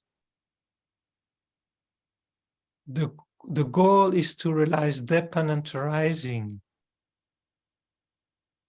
Because everything in the universe is only dependent arising. So once you realize emptiness of inherent existence, what is left is dependent arising. The whole universe exists just as dependent arising. The only thing that exists is dependent arising. Everything exists in mere name. Everything is merely imputed by mind. Everything exists in mere name. Emptiness just refutes what is added, the inherent existence. What's left is just mere name. You see, once you realize emptiness, then emptiness and dependent arising become one thing. They are not two. They're not two things. In dependent arising, emptiness is there. And in emptiness, dependent arising is there. So for us, we can focus on either one side or the other, but the realized being, both are together. So by continuing to focusing on dependent arising, emptiness is there, you know. Anyway. Thank you. Slowly, slowly. But it's good. Don't worry if the inherent I doesn't pop up. Just continue to focus on dependent arising. Thank you very much. Mila? Could you talk a little more about the difference between merely labeled and conventional mind or ordinary mind? Is that what we're also calling it? You mean the mind, right? Yeah. So, yeah. Well, the conventional mind is that space of awareness. Well, when one speaks about the mind, there's many ways to speak about it, right? So you have the pure awareness, and then you have the content of that pure awareness, right? So you can speak about the 51 mental factor, right? Which are content of the mind that arise depending on cause and condition, right? So you have the ever-present mental factor, like feeling, you know, sensation is always there. Whenever there is mind, there's sensation, right? So whenever there is a state of mind, that state of mind can be pleasant, unpleasant, or neutral, right? So there's always a sensation whenever there's awareness. And there's always discernment. The mind is always aware of something. Right? There's no awareness without being something that you are aware of. Right? So when we're doing these meditations and we're looking for the inherent I, the merely labeled I, and the third, I'm not really sure what we're calling the third The version. general I, yeah, general I. So yeah. what's the difference in the general I and the merely labeled I? I'm not really sure that I'm clear about what that is.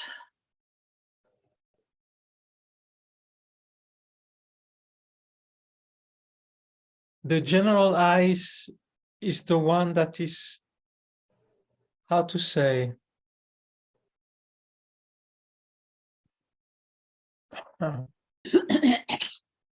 the definition, you see, is that the one that is not inherent and the one that is not merely labeled.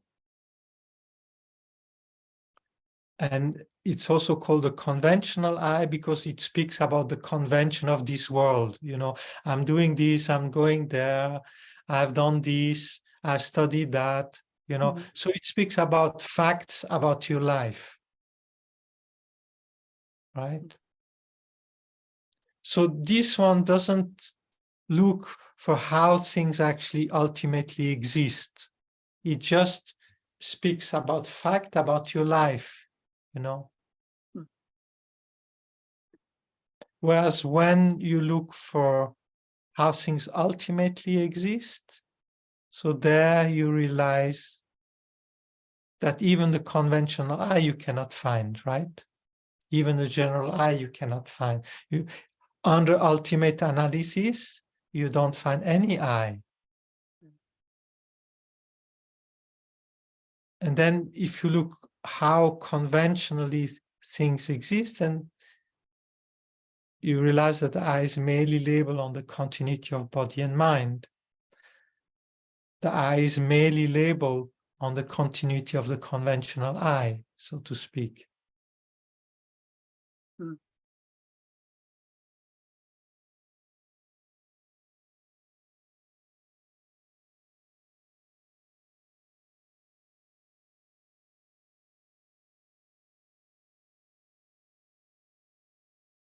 Myla, go on. Go on. No, I just, I'm not really sure when we're doing the meditations that I sort of get the differences there. But I think I think your explanation is very helpful. You see, the conventional I or the general I is the one about your life story. Right.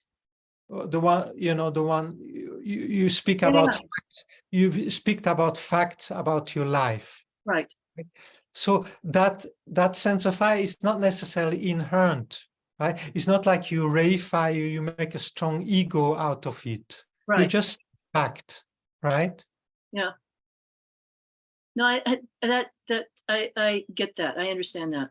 Okay, so the merely labeled one is on the continuity of that body, mind, of this thought, of this emotion, of your life story. On that continuity, you see, there's no I in there. So the I exists as a mere designation on that continuity. Right. So you try to focus on that, the fact that there's no I there, yet the I is labeled, or it's difficult, these words, you know. It's designated. It's just given. One just give the name I on the continuity of body and mind, even though there's no I. Right. Right. So that's the experience one tries to get at. You know, even though there's no I there at all. But it's a convention to call the continuity of body and mind I. Right. It's just a convention.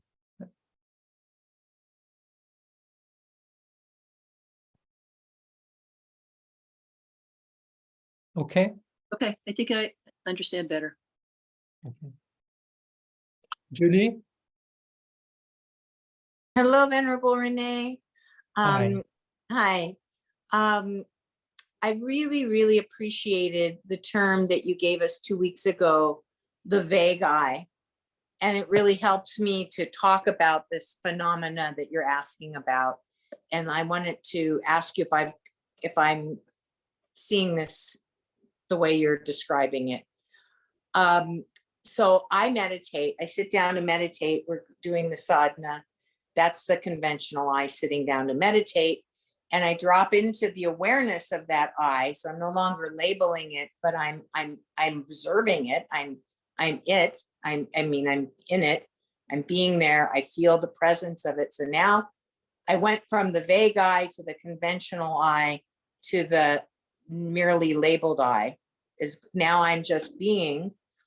And then when the sadhana is happening, or you're leading the meditation like today, all of a sudden there'll be a glow maybe in my heart because something, and that was spontaneous. That almost feels like emptiness to me, if I was to describe it. And then I label it and say, there's a feeling there. So at that moment, I moved out of emptiness back into in noticing the inherent I pop up because I labeled it. I didn't stay in the feeling. And this is the cycle. And of course, if I can drop into just being there and I'm aware of it, the more I'm aware of it while being there, I'm in that state that we're looking for in terms of the prasangika view, in terms of, being it for all beings or whatever you're doing, whatever you're trying to marry it with. Would you say that's correct?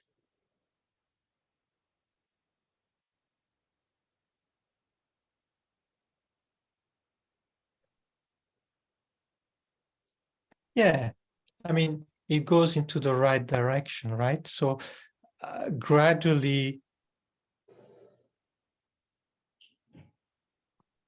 things become more clear.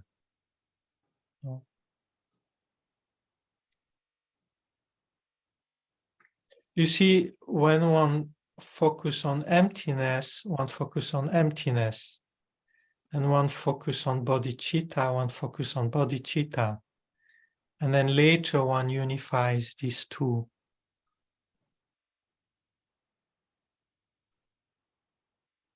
Yeah. I really appreciated the label, the vague eye. Yeah. Saying I love you casually as you leave the room. And also the pebble in the river. That was really nice to have such modern explanations. Thank you. You're welcome. Okay. Is the last one, or we finish here? I think Don has a question, Venerable. Don? Don? I don't see. Yeah. Okay, go ahead. Now, Judith, merely labeled. I wonder if you could speak a little bit in talking about dependent arising, that all phenomena don't exist from their own side. All phenomena arise because of the imputation of the mind. Is that right? Am I understanding that correctly? Could you speak about the basis of the imputation then? How is it that we have a conventional reality if my mind imputes something different from your mind? When I say cat, we talk about the behavior of cats. We all understand what a cat is and how it behaves. Yeah. How is that possible if the phenomena of cat is merely an imputation of the mind? Yeah. Well, one explanation is that we have a similar karma. So we see a similar, basically we live in a similar projection, right? So due to our karma, we have a similar, we live in a similar reality, right? So conventionally, we project the same thing. We all project cats, due to our karma. That makes no sense to me. Yeah, it's very difficult to understand.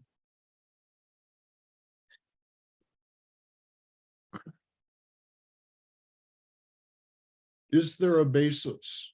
I guess that's my fundamental question. The scientific point of view is that the objective world exists independent of the mind, right? And except, of course, that we have the problem is that in quantum mechanics, it all depends on the observer. Exactly. Exactly. So So that's now, the point. That's exactly where it comes to the same point. You see, it depends on the observer. So we as observer, we have a similar karma. So we project the same thing out there, but it doesn't mean that it's only mind projecting. There's a base there, but that base also depends on its part and ad infinitum. So the way we construct the world is due to our karma. You see, in the Abhidharma explanation, so at the period of the universe when there's nothing there, what creates the universe? You know, in Buddhism, there's no God that creates the universe. So what creates the universe? What creates the planet? So usually the explanation is our collective karma. Billions of years ago, our collective karma of beings that are going to be born on that planet, we created that planet. So that's how His Holiness Dalai Lama explains. You see, at a time where there was, billions of life ago, the beings that had the karma to be born on that planet, we created the planet collectively. Our mind collectively created the planet in which we are going to be born.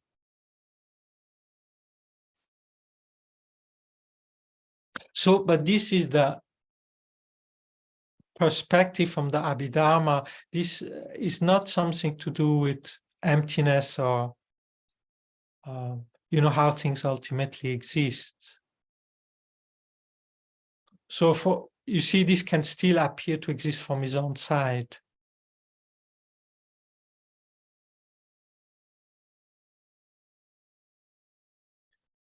You see, when you speak about the cat, does the cat exist objectively out there?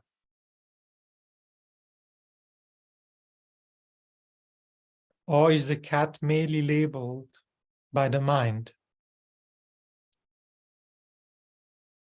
So relatively speaking, yeah, you know, if you look from a conventional point of view, there's a cat there and we can pet it, and, you know, and give food and play with it. So there's a cat there. That's okay. The thing is that if you think that there's a cat there objectively existing from his own side, then you should be able to find that cat. And then you only find parts of the cat that is not the cat. Right? So if you try to find this inner cat existing from his own side, you don't find. So how does the cat exist? As mere imputation by the mind on a collection of parts that is not cat.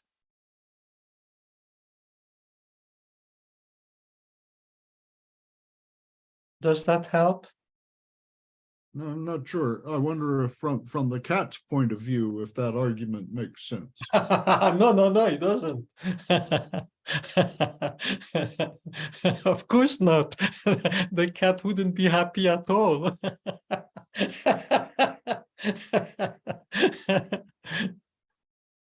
Okay, thank you. But the cat doesn't want to realize emptiness, right? So it doesn't look for its own ultimate nature. The cat is very happy with being a cat the way it is. He does seem to be so. Yeah, he does see. We don't know, right? We are not clairvoyant. We don't see what's happening in the head of the cat. Thank you. Okay. Amy? I didn't want to keep you, and so I'll make it very short. My problem is I find myself spacing out. It used to be fear, active fear. Now I space out. What can I do? How can I catch myself?